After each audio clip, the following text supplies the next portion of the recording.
दोस्तों, जिंदगी रब की तरफ से दिया हुआ एक बहुत ही खूबसूरत और नया तोहफा है।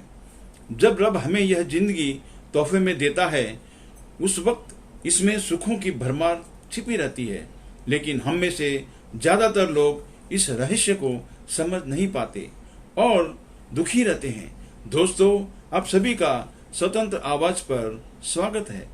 जो लोग चैनल पर नए हैं वो प्लीज सब्सक्राइब कर लें और बेल आइकन के बटन को भी दबा लें ताकि आगे भी मेरे नए वीडियोस आप लोगों को मिलते रहें। दोस्तों, जिंदगी के छिपे हुए सुख के खजानों को प्राप्त करने के दो तरीके हैं। पहले हम प्रैक्टिकल रूप से प्राप्त करने के तरीके पर बात करते हैं। हम में से ज्यादातर लोग इस तरीके को ही पसंद भी करते हैं। इस तरीके से मिला हुआ सुख भौतिक होता है, जो कि किसी वस्तु या व्यक्ति पर निर्भर होता है। इसके स्रोत यानी जरिया बाहरी होने के कारण यह भौतिक सुख क्षणिक होता है। इसकी उम्र लंबी नहीं होती है और मन की संतुष्टि भी नहीं होती है।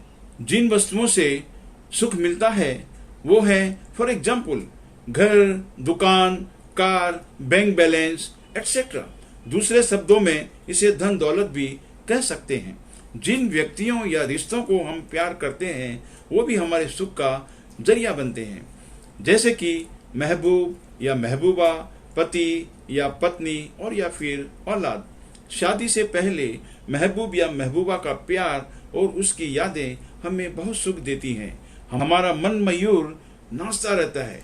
कभी कभी तो ग्रेविटेशनल फोर्स भी लॉस हो जाता है और हम हवा में विचरने लगते हैं। लेकिन आप लोगों को पता है कि ज्यादातर प्रेम करने वालों की शादियां आपस में नहीं हो पाती और वो जुदाई सुख से दुख में बदल जाती है।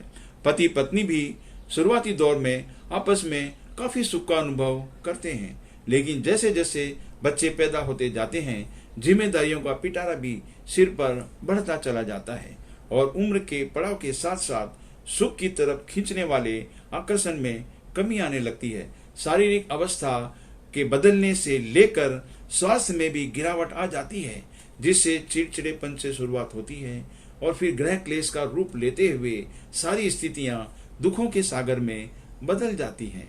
बच्चे भी जब तक छोटे और नासमझ होते हैं, हम लोगों को उनसे बहुत सुख की प्राप्ति होती है।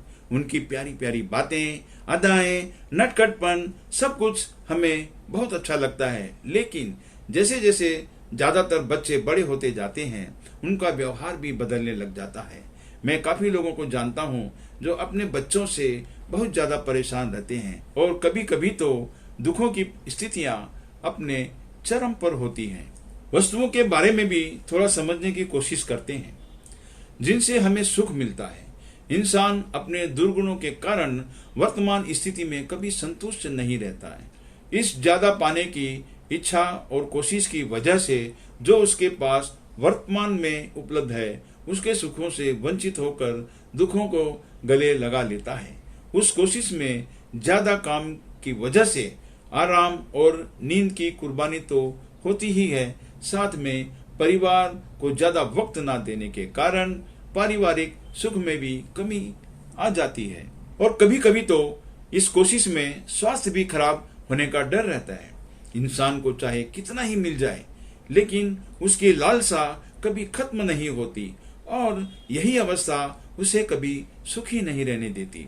सुख प्राप्ति के दूसरे तरीके में हमें किसी पर निर्भर नहीं रहना होता है। उसकी प्राप्ति के लिए हम और सिर्फ हम ही जिम्मेदार होते हैं। इस तरह से मिलने वाले सुख को हम आत्मीय सुख कहते हैं, जो कि चिरायु होता है। जब तक इंसान जिंदा रहता है उसे आत्मिक सुख की अनुभूति होती रहती है। यह अलौकिक होता है, इसमें चरम आनंद की अनुभूति होती है। आत्मीय सुख कभी दुखों में तब्दील नहीं होता, क्योंकि यह हमारे भीतर होता है। इस सुख के बाहरी स्रोत नहीं होते। आत्मीय सुख को पाने के लिए हमें रब के बनाए हुए नियमों पर अमल करना होगा। क्रोध, अन्याय, लालच, अहंकार जैसी कमियों को त्यागना होगा। एक दूसरे के आगे निकलने की होड़ और ईर्ष्या को भी त्यागना होगा।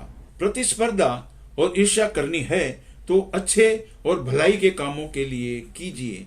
फॉर एग्जाम्पल, अगर किसी ने कम भलाई का काम किया है तो आप उससे ज्यादा कीजिए।